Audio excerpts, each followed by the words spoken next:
it ends abortion. And so with that, I would like to yield the remainder of our time here tonight to my friend and colleague from the great state of North Carolina, Representative Cawthorn.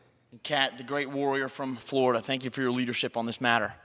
Madam Speaker, imagine you've just walked out of this chamber, and outside is a gorgeous sunset. You have a Polaroid camera, and you snap a beautiful picture, and the great photo prints out the front. You hold it and shake it, waiting for the picture to appear. But suddenly, someone walks by and snatches your photo, ripping it to shreds. You're stunned. You cry, "Why did you destroy my picture?"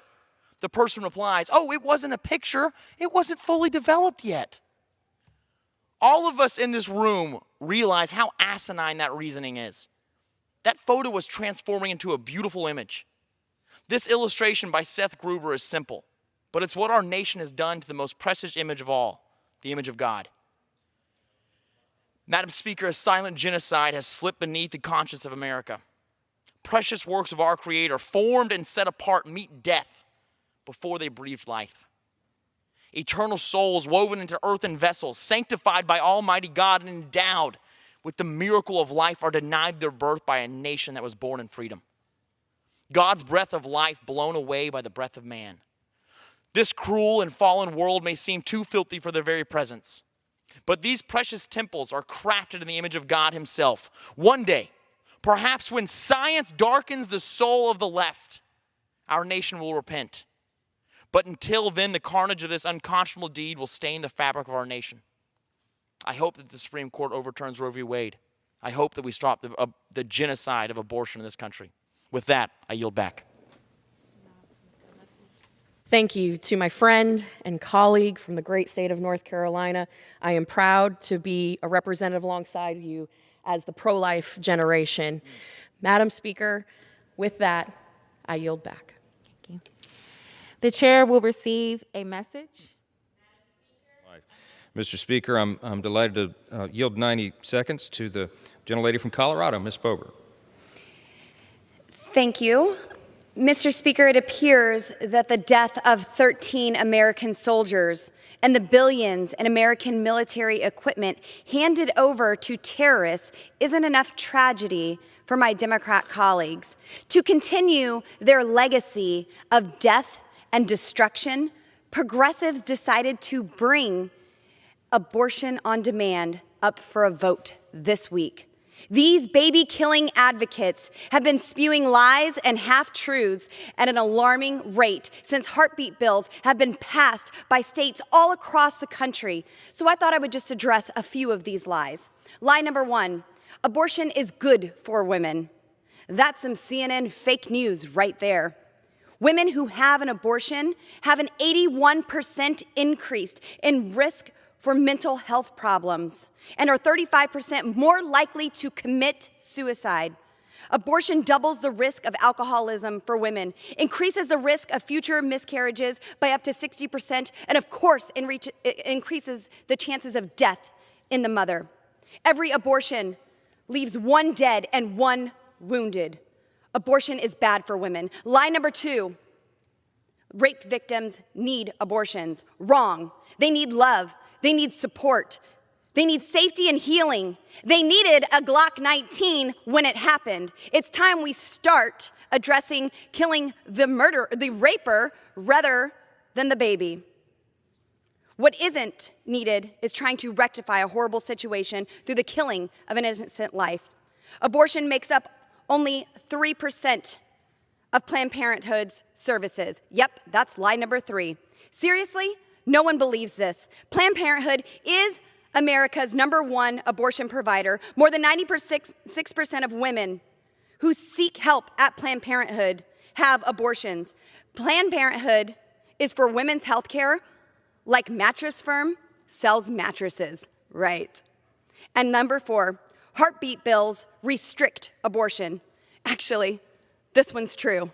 You're damn right they restrict abortion. And I am proud to support them. I am proud that in just a few years, because of heartbeat bills all across America, there will be children enrolling in elementary schools laughing and smiling because someone took a stand for the voiceless. God bless these children, God bless their mothers, and God bless America. I yield back.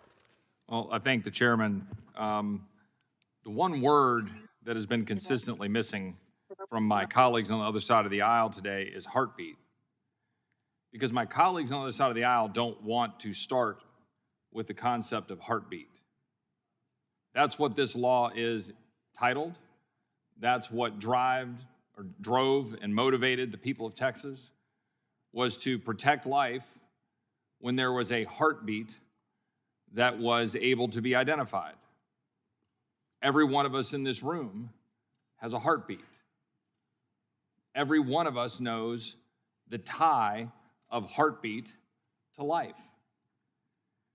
And that's what is at the center of this whole conversation. But my colleagues on the other side of the aisle don't want to start with that. And if you listen to what my colleague from Maryland just said, when he was starting from the proposition of what it means in terms of banning certain abortions at certain times, or as he was saying, a national ban, as he was hypothesizing, he's starting from the premise, not from the starting place of life and trying to defend life, but from the standpoint of law with respect to our current abortion law. But that's because my colleagues don't want to start with the concept of life, because it's a messy business. As my colleague from Texas, Mr. Boebert, described earlier, it's a messy business.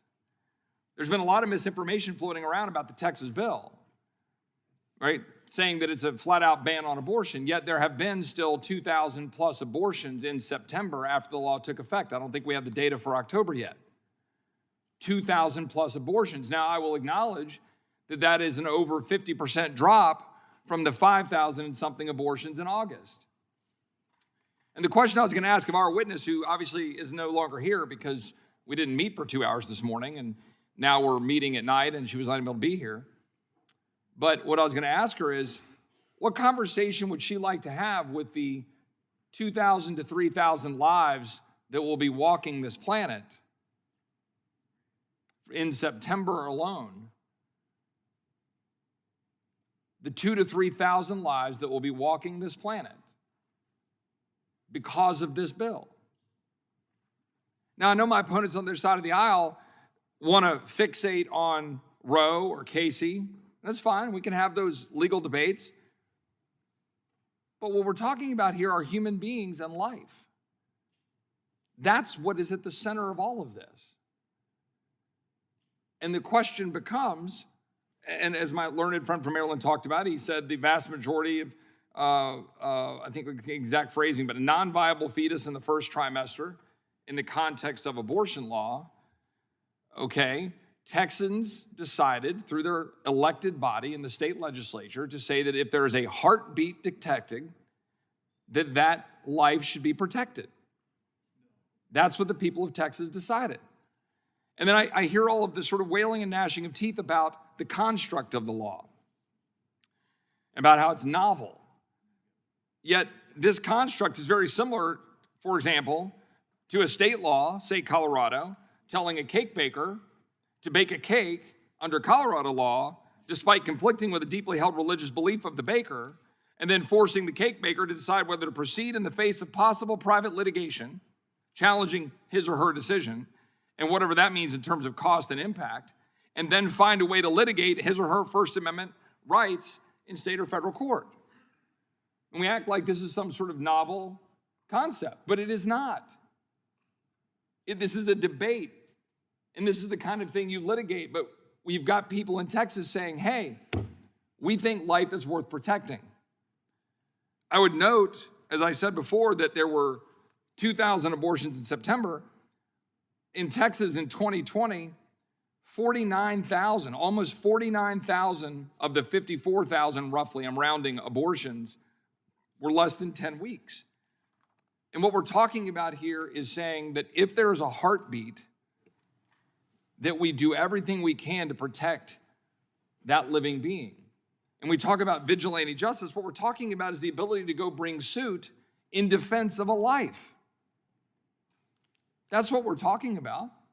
Nothing more, nothing less. But it's everything. And again, I would reiterate, my colleagues on the other side of the aisle will not want to, have not wanted to, talk about the heartbeat, because they know it undermines their position. I yield back.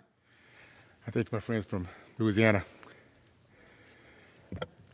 I rise in strong opposition to the Abortion Demand Until Birth Act. I watched for the last 40 years as abortionists have targeted my race. It was a race that as a child in the 1960s that had more men committed to marriage, over 70%, than any other community. Black women were more likely to get married than white women until 1970. In that community, black men taught their sons to respect women, to honor their wives, and to be stellar examples for their children. Over the last 40 years, my race has remained silent, as abortionists have murdered close to 20 million of our children. This equates to 40% of the black race exterminated by a multi-billion-dollar death industry.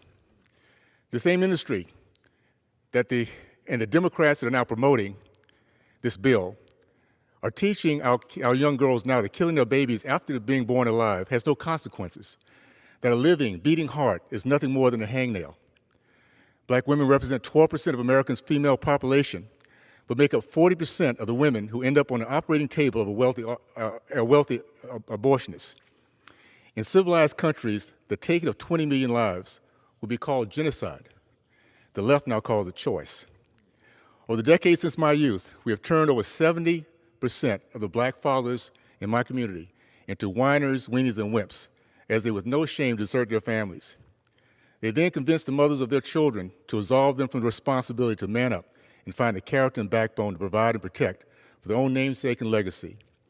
The celebration of killing our most innocent is pure evil, my friends. We cannot kill the most innocent among us and think we'll be blessed. Take from someone who's seen this movie before.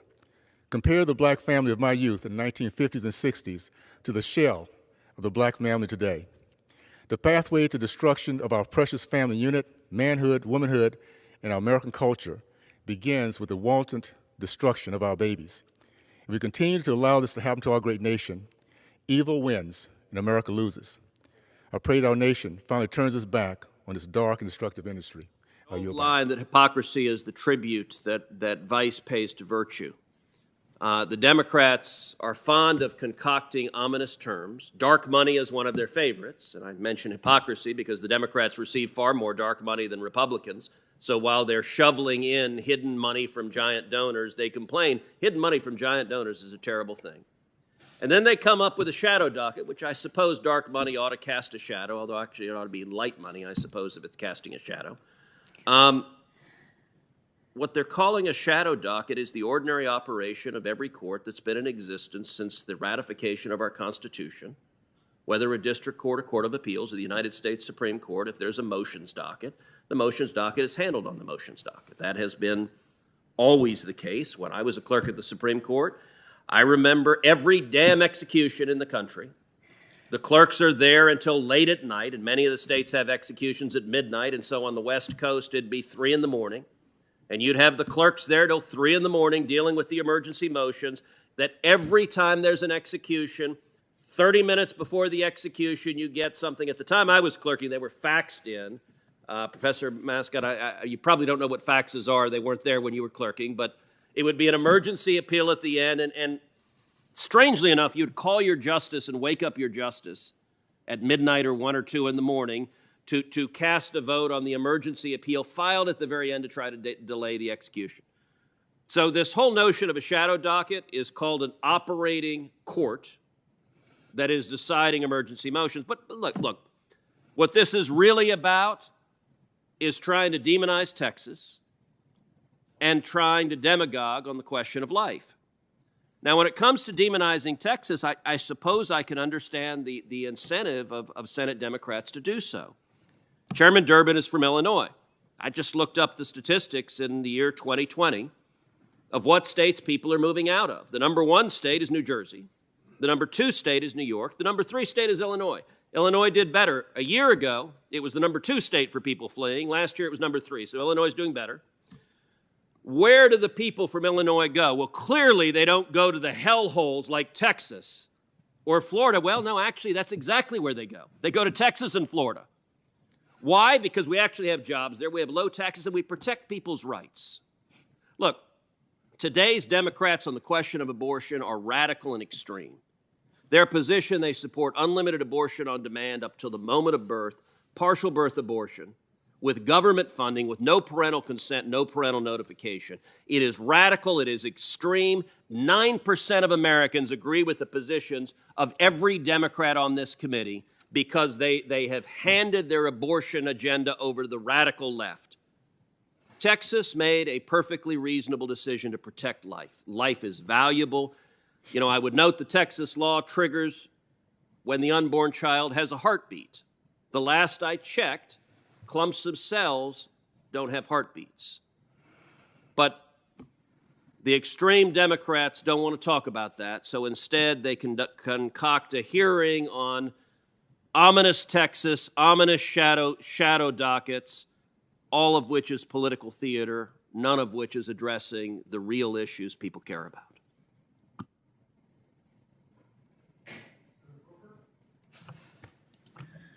Thank you very much, Mr. Chairman. Senator from Louisiana. Thank you, Mr. President. Mr. President, we talk a lot in this chamber, as well we should, about the least among us, about how we can protect and lift up the powerless. And that's a good thing. I can't think of any person who has less power than a potential human life, than an unborn baby. Now, Roe v. Wade is, of course, about abortion. We know that. But it's also about something else. Roe v. Wade is also about federalism. Roe v. Wade is also about the American people. Roe v. Wade is about whether a finite group of the managerial elite, and by the managerial elite, I mean the entrenched politicians, the bureaucracy, the media, the academics, the corporate phonies, all of whom think they're smarter and more virtuous than the American people, should have the right to make moral decisions for the American people instead of the American people making those decisions for themselves. That's really what Roe v. Wade is about. Now, Mr. President, I'm pro-life, and I am anti-Roe v. Wade. So I want to say up front, I do have an opinion. But, Mr. President, even pro-choice legal scholars who believe in legalized abortion on demand understand, as does every fair-minded person who knows a law book from a J. Crew catalog, that Roe v. Wade is one of the most arbitrary, it's one of the most ad hoc, it's one of the most poorly reasoned decisions in the history of the United States. In Roe v. Wade, as you know, Mr. President, the United States Supreme Court held that a generalized right to privacy, not explicit in the Constitution, means that a woman has the virtually unfettered discretion to terminate a human life. Some, to be fair, would say a potential human life, before viability. What's viability? As my colleagues talked about, that's a really, really good question. But I digress. Anyone, Mr. President, who knows a law book from a J. Crew catalog also knows that there's absolutely no foundation, not in the text, not in the structure, not in the history, not in the tradition of the Constitution for a constitutional right to abortion, and certainly not on the basis of some unmoored general right to privacy that's not enunciated in the Constitution. And don't even get me started, Mr. President, on Roe v. Wade's trimester analysis and the ruling. Try to find trimester in the United States Constitution. You won't. You can't.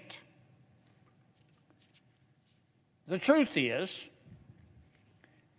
and people on both sides of this issue who are fair-minded and reasonably objective, and by that I mean can see the other point of view, the truth is that Roe v. Wade's constitutional right to an abortion is a 48-year-old judge-invented rule that represents the United States Supreme Court winging it. Now, I know what we were told.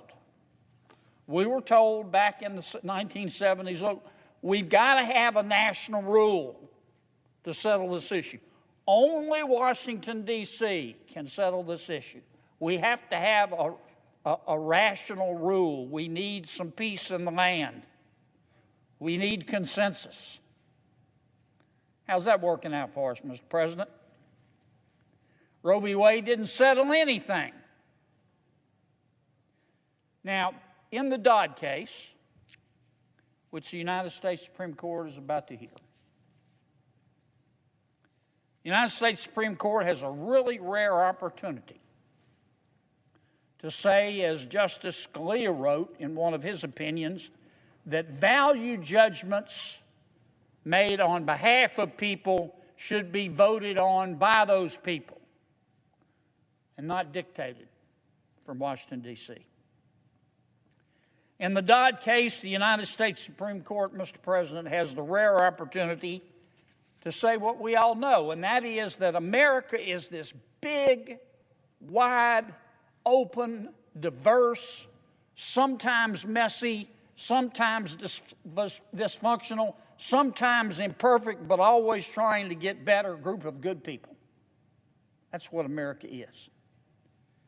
And we don't always agree, especially not on value judgments, especially not on the ultimate value judgment, like when it is appropriate to take a human life. That's why we get to vote. That's why we get to vote. And that's why we have elected representatives who oftentimes vote on our behalf. Elected representatives who also can be unelected if we don't like how they vote. And finally, Mr. President, in Dodd, the United States Supreme Court has the rare opportunity to defederalize and deconstitutionalize abortion and return the issue to the states where it was before Roe v. Wade. The United States Supreme Court in Dodd does not have the opportunity, and this is important, to say no right to an abortion in America. Let me say that again, because some of the proponents of Roe v. Wade, I think, have shaded the truth on this. At issue before the Supreme Court in Dodd is not the right to have an abortion. It's the right. The issue before the Supreme Court in Dodd is what's the appropriate political forum to make these value judgments. Is it the government or is it the people? And I hope, Mr. President, that the United States Supreme Court takes advantage of this rare opportunity before it. Mr. President, I yield to the senator from Mississippi. From Oklahoma. In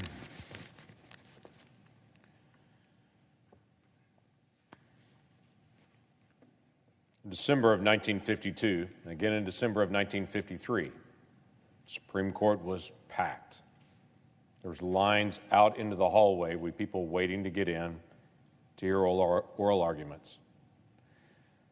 In December, the court would hear arguments on the legality of segregation brought by Thurgood Marshall, representing the Brown family from Topeka, Kansas. Just 56 years before Brown versus Board of Education, segregation was protected by the Supreme Court in Plessy versus Ferguson. They ruled that separate but equal facilities were constitutional, thus enshrining the national disgrace of segregation into America. An absolutely terrible decision by the Supreme Court that haunted our nation for decades. And it took 56 years before the Supreme Court corrected its wrong. Now, more than a century past the Plessy versus Ferguson decision, the nation still celebrates the court that decided the Brown versus Board of Education case as justices righted a great wrong against millions of people. There was a simple lesson in that decision. When the court made a mistake, it should fix its mistake. In a lesser-known case that affects just about every American now, in 2018, the Supreme Court overturned by a 5-4 decision 51 years of precedent on the collection of taxes for businesses called the physical presence rule. Many people now know it as the Internet tax rule. It changed the way taxes were collected on the Internet. When they made that decision in 2018, there was great confusion and consternation. Statements that it'd be impossible to implement and it would bring certain destruction to Internet commerce. In fact, in the dissent in that 5-4 decision, the minority in the court stated this: e-commerce has grown into a significant and vibrant part of our national economy against the backdrop of these established rules, including the physical presence rule. Any alteration of those rules have the potential to disrupt the development of such a critical segment of our economy. It should be undertaken only by Congress. The court should not act on this important question of current economic policy solely to correct a mistake it made over 50 years ago. It was hand-wringing by the court, the minority there, that they opposed correcting the obvious mistake of the court from 51 years before because it could hurt the cyber economy. In other words, doing the right thing involved a risk. Well, yesterday was Cyber Monday. It was one of the largest single days of purchasing online in history. The court did the right thing, and the economy kept going. There was a simple lesson in that decision. When the court made a mistake, it should fix its mistake, even if it was 50 years later. Tomorrow, the Supreme Court of the United States will hear oral arguments in what could potentially be the most consequential case for human rights in 48 years. Tomorrow, at 10 a.m., 9 justices will hear arguments and ask questions of the Attorney General of the state of Mississippi and counsel representing an abortion clinic in Mississippi. Tomorrow morning, the court will consider whether all pre-viability prohibitions on elective abortions are constitutional. Tomorrow, this court has the opportunity to uphold a self-evident truth to personhood, the facts of science and of our heart's declaration, the right to life, liberty, and the pursuit of happiness. Simply stated, the court has an opportunity to correct its mistake from 1973, 48 years ago. In 2018, the Mississippi legislature enacted the Gestational Age Act, which limits abortion to 15 weeks of gestation, except in a medical emergency in cases of severe fetal abnormality. Jackson Women's Health Organization, an abortion clinic in Mississippi, sued. Federal courts held that the law was in violation of the court precedent in Planned Parenthood versus Casey. Now it is known as the Dobbs case. It stands before the Supreme Court at 10 a.m. tomorrow. This case presents an opportunity for the court to reconsider Roe v. Wade and turn the role of legislating on the issue of life back to the states where it was pre-Roe v. Wade. Roe v. Wade, as this body knows extremely well, the Supreme Court decided the Constitution guarantees the right to have an abortion until the viability of a child, with very little understanding of the term viability. Years later, in Planned Parenthood versus Casey, the court also said that the government couldn't place an undue burden on access to abortion, which has been used to block many laws that aim to protect women and children. Both decisions were completely arbitrary and not based in constitutional law. Viability, quite frankly, is impossible to define because children develop at different speeds. One child, like Curtis Means, who just left the University of Alabama at Birmingham Regional Neonatal Intensive Care Unit after he was prematurely delivered at 21 weeks, 1 day, the youngest child to be born ever. Another child, though, may not survive if they were even delivered at 32 weeks. Viability was completely invented by the court in 1973 as a standard and is impossible to actually track. America's not forgotten about these children. We've not moved on, and we've not just accepted Roe v. Wade. Because when we see a child, as this one is, at 15 weeks, we actually see a baby, shockingly enough. 48 years ago, the Supreme Court may have decided that a woman had the right to an abortion, but we never lost track of humanity. Abortion's not just a medical procedure. It's the taking of a human life. I talked this morning with an abortion survivor, and yes, they do exist by the thousands. She's in her 40s. She has children of her own now. She survived a botched abortion and was actually delivered alive during an abortion procedure. She was taken by a nurse to the NICU unit of that hospital, and she is still alive and thriving today. I sat there with that abortion survivor, thinking that abortion is not about random tissue. It's about a person. Quite frankly, this morning, the person who was sitting right in front of me. Now, I understand full well I'm a pastor who's now a senator. I'm fully aware that I have a biblical worldview, and my dedication to children is not just because I'm a follower of Jesus and believe that every person is created in the image of God. I also firmly can look at the science. The science is clear to anyone who's willing to get past the talking points and actually look into the womb. At the moment of fertilization, a new and distinct human being comes into existence. It's not just a fertilized egg, it's a new human. This new cell, which is called a zygote, shows behavior that's unlike the behavior of any other cell around it that's in the woman's body. The DNA inside that cell is different than the DNA inside any other cell in the mom's body. That cell has everything that he or she needs to become a fully developed human being. Everyone listening to me right now, everyone, was once a single cell zygote, completely dependent on your mom for nutrition. That's why we encourage moms to eat good foods, take prenatal vitamins, stop smoking, and all those things, because we want to protect the development of her child. Why? Because we all recognize that that's a child, and what a mom does now will affect the future for that child. As a baby grows in his or her mother's womb, it continues to develop. At 15 weeks, as this baby is, and that is what the Mississippi law is all about, is a baby that looks just like that.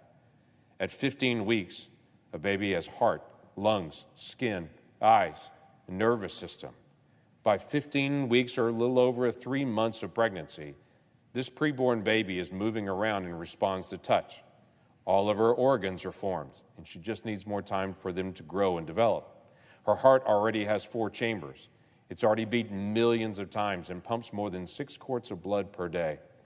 She cannot breathe outside the womb, but she is breathing inside the womb. She has arms and legs. She has 10 fingers and 10 toes, and normally, by this point, already shows a preference for being right-handed or left-handed. She has eyes, a lips, a nose, fingernails, eyebrows, even taste buds, and she can feel pain. This decision has both ethical, moral, and medical implications. Look in the mirror for anyone in this room. You've got fingers and toes and a lips and a nose and fingernails and eyebrows and taste buds. You can feel your heart beating. The only difference between you right now and this child is time. That's it. But for some, it's easy to just close their eyes and ignore the self-evident fact, because it's easier to talk about court precedent or choice. Because if we looked at each child and recognized this child for who she is it's hard to process that in the last 48 years, 62 million children have died by abortion in America. And for some, they can't allow themselves to acknowledge what is self-evident because it'd be too painful to think about 62 million children.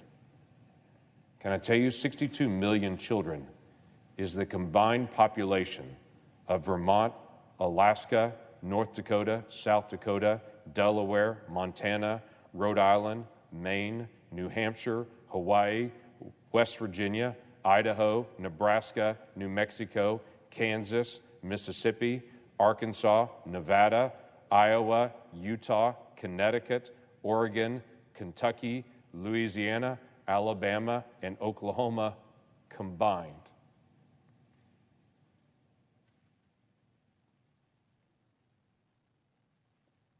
Court decision that led to the death of 62 million children is a court precedent that needs to be discarded.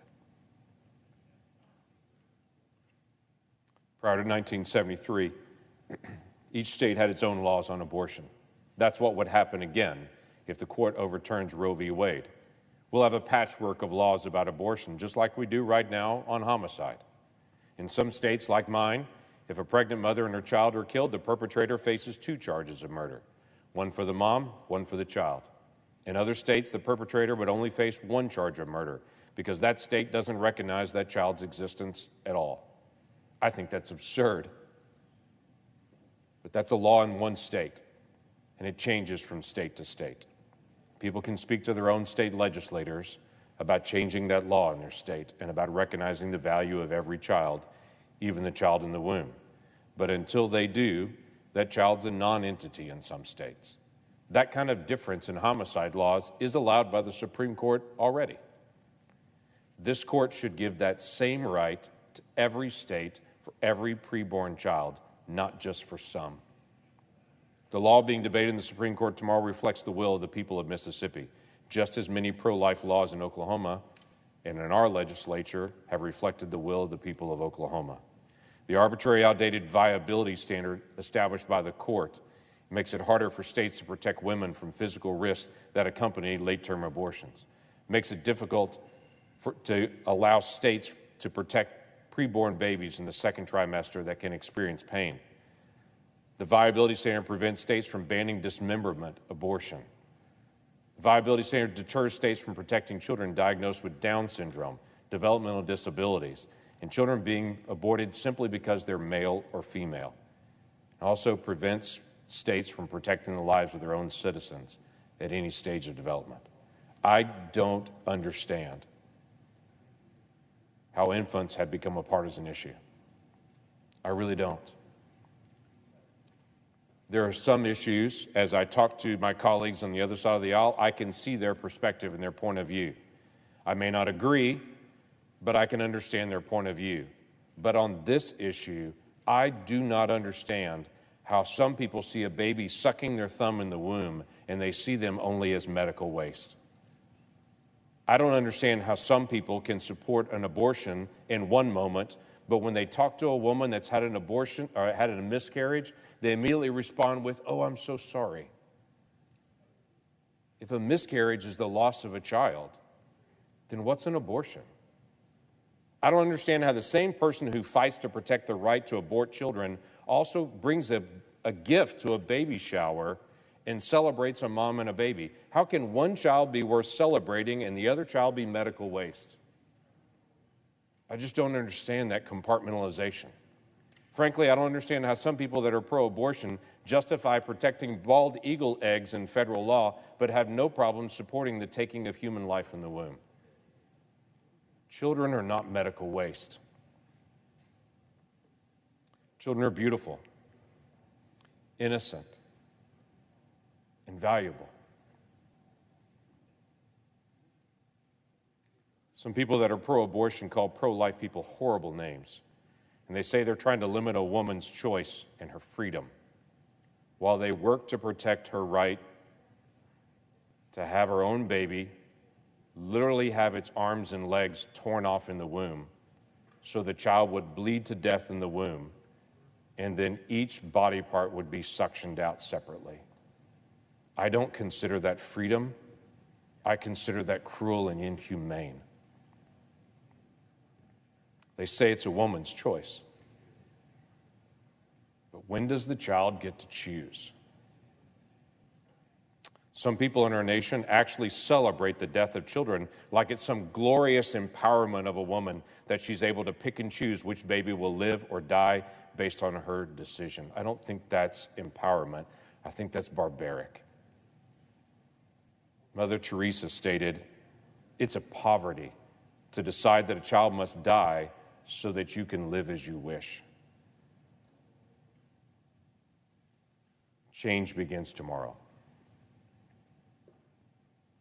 Tomorrow, the court will have the opportunity to uphold our Constitution, eradicate the outdated, oppressive, and deadly precedent, and turn our discussion about life over to the legislators of each state. Now is the time for this court to overturn Roe v. Wade. Our nation prides itself on human rights and individual liberties, but we have this huge, glaring exception. We deny the obvious fact of a child until they're born. We ignore a child's existence until it's convenient. I really believe in the decades ahead, our nation will catch up, and we'll look back on these years with grief. We'll be shocked that when we saw a pregnancy test that said positive, somehow we didn't figure out that meant positive for tissue. It meant positive for a baby. I look forward to the day when the United States will be a beacon of justice for every child, not just a few. When we'll be a nation that protects the weak, not just a nation that stands up for the strong. When we'll lead the world to protect the innocent and speak for those who cannot speak for themselves. When America is a beacon of hope for every child. Southern slave owners in 1830 denied humanity to their slaves. Men in 1900 denied women a right to vote. The United States rounded up Japanese Americans in World War II and put them into camps. All three of those were considered legal and appropriate at the time. All three of those were fought tenaciously when they were changed. And all three of them are a national embarrassment now. There was a time when the court ruled separate but equal was justice. Then 6 decades later, they reversed course, ending segregation. Justice requires, when the court gets it wrong, they correct their own mistake. This time, there are millions of children counting on the court getting it right. Blessed are those who have regard for the weak. The Lord delivers them in times of trouble. Psalm 41, verse 1. I yield the floor. Ready to go. Thank you for joining with us here today. Our Creator endowed us with the right to life, and yet millions of children lose their right to life every year because of abortion. In Texas, we work to save those lives. And that's exactly what the Texas legislature did this session. They worked together on a bipartisan basis to pass a bill that I'm about to sign that ensures that the life of every unborn child who has a heartbeat will be saved from the ravages of abortion. I want to thank the entire legislature, both Republicans and Democrats, for stepping up to stand for life. And I want to thank the lead authors of this, Senator Brian Hughes, Representative Slauson. Thank you so much for your leadership. And also want to thank all of the pro-life groups who joined with us here today, but also who worked tirelessly during the course of the session to make sure this bill got passed, and for everything they do to cultivate a culture of life in Texas. I want to thank the Lieutenant Governor and the Speaker also for their leadership in this effort. Now, We're about to make it law.